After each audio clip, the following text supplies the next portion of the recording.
You are listening to John Henry Drums.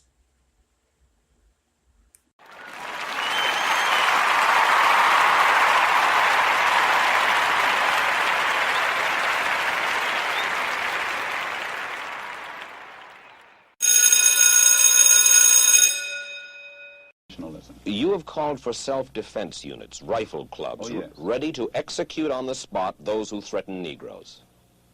I don't think that I said that. Yes, you did. No, I don't think I said that. All right. I have called for rifle clubs, that I think Negroes should, in areas where the police, whether it be federal, state, or city, have proven their inability or their unwillingness to defend Negroes, the lives and the property of Negroes, then it's only intelligent and it's only right that Negroes protect themselves, and I have encouraged them to buy a rifle and a shotgun, which according to the Constitution is legal. For what not buy a pistol or something like that, but a rifle or a shotgun, which is constitutionally legal. For what purpose? So that at any time, anyone makes any effort whatsoever to brutalize them or attack them or endanger them, they should have something to defend themselves.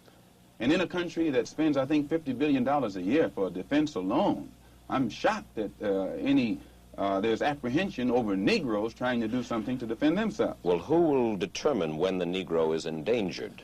I think that if the government is concerned, instead of being so worried about what the Negro is going to do, the government should stop dragging its feet and take the initiative necessary to eliminate the injustices that frustrate Negroes and drive them into a method of defense such as this.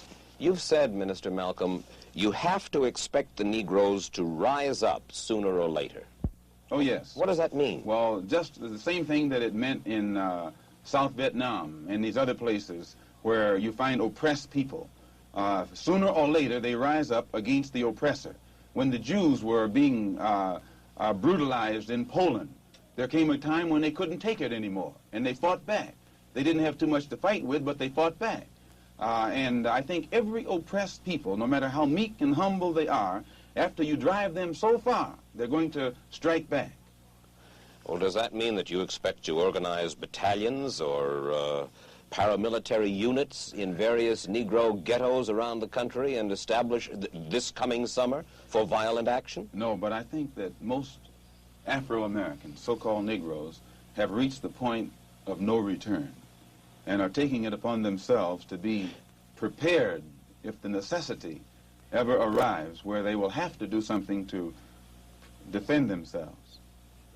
Well, there was talk a month ago, you remember, of a group in Harlem called the Blood Brothers, who left the black Muslims when you did, and then later parted company with you, we are told, because the tactics that you espoused were too mild. What do you know of them, the Blood Brothers? Well, I certainly wouldn't apologize for them. I think that the approach, if such a group as Blood Brothers exists... Does it? I say, I think all Negroes are blood brothers. Every Negro I know is my blood brother. Oh, but Minister Malcolm, we're talking about a group said to number up to 400, probably more, who confess themselves to be anti-white as you are. They disbelieve in nonviolence as you do. One group among them is said to believe in violence, even in murder, almost for violence sake. Another group among them are said to believe in violence only for retribution, to strike back. Well, if such a group as the Blood Brothers exists, it doesn't shock me. I would only be shocked at white people being shocked, because the conditions that prevail, Mike Wallace, are such that it's a miracle that such group hasn't formed a long time ago. But do they exist, to your knowledge? I think every Negro in Harlem is a blood brother, whether he admits it or not. Where you find dissatisfied Negroes, that's Harlem. And whereas 20 years ago, when you'd have a little race riot, it was confined to a community. Today, Mike, if you have any kind of racial explosion, it will engulf the entire city, and it will have a chain reaction effect of spreading from city to city and on an international scale from country to country.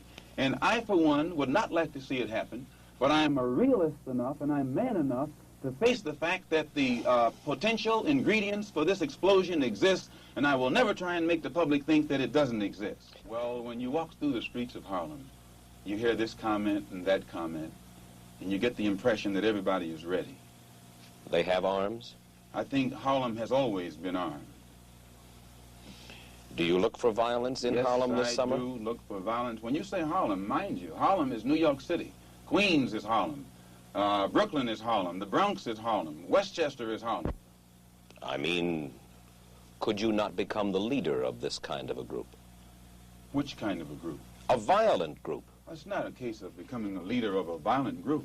I don't think any group, even that's ready, wants violence. It's a case of... Is this not, Minister Malcolm, a call to action of sorts that you are raising here and now? I don't have to raise a call to action. And this is what I'm trying to make white people see. They have lost their ability to be objective where the race problem is concerned, primarily because they know that no real meaningful results have come from the Negro struggle. And in defense of this, they always call it or label it violence. You really believe that any meaningful result is going to come from violence? It's not a case of violence. I think that, see, if you could get away from looking at it as violence, then you would be objective and see that actually all it is a tendency to react to what they are confronting. White people don't realize how frustrated Negroes have become. I think they have come to understand the Negro's frustration, but they are also of the opinion that no good can possibly come from violence. If they are of that opinion, Mike, if you think that the powder keg that's in your house is going to explode under certain conditions, either you have to remove the powder keg or remove the conditions. You can't stand there and label the powder keg as an enemy when you have the ability or have it within your power to change the condition, and it won't explode. Do you know of any contingency plan for action? No. I know of none. But I don't think if you go and study the history of oppressed people, usually their initial action is not a plan. Usually it's a reaction, and it's on the part of a few, and then everybody gets right on in with it. And I think you'll find that if Negroes ever have to resort to any kind of physical action to defend themselves, many white people will be on the side of Negroes. Many white people are fed up with what the Negroes suffer. And this is what I had to become aware of on my pilgrimage to Mecca. I could see then that there are many white people in this country who will side with the Negro in whatever he has to do to protect himself. You have changed your attitude about the white man in the United States to some extent. Well, I've broadened my scope. Travel broadens your scope. It gives you a wider understanding. And I have, in my many lectures on college campuses, seen many whites, even as a black Muslim, whose reaction to much of what I had to say showed me that they were genuinely concerned. Some weren't genuinely concerned, but many of them were. And this element is increasing. But that's a considerable change of opinion in Malcolm X. No, today I'm speaking for myself. Formerly I spoke for Elijah Muhammad. And everything I said was, Elijah Muhammad teaches us thus and so. I'm speaking now from what I think, from what I have seen, from what I have analyzed, and the conclusions that I have reached. Then the white man is no longer the devil, and he is no longer bound to be evil. The Holy Quran teaches us to judge a man by his conscious behavior, by his intention. And my reason for going to Mecca was to get a better understanding of the religion of Islam and what the Quran teaches. So I judge a man by his conscious behavior. I am not a racist. I don't subscribe to any of the tenets of racism. Then there are good whites and good blacks and bad whites and blacks. It's not a case of being good and bad, good or bad blacks and whites. It's a case of being good or bad human beings.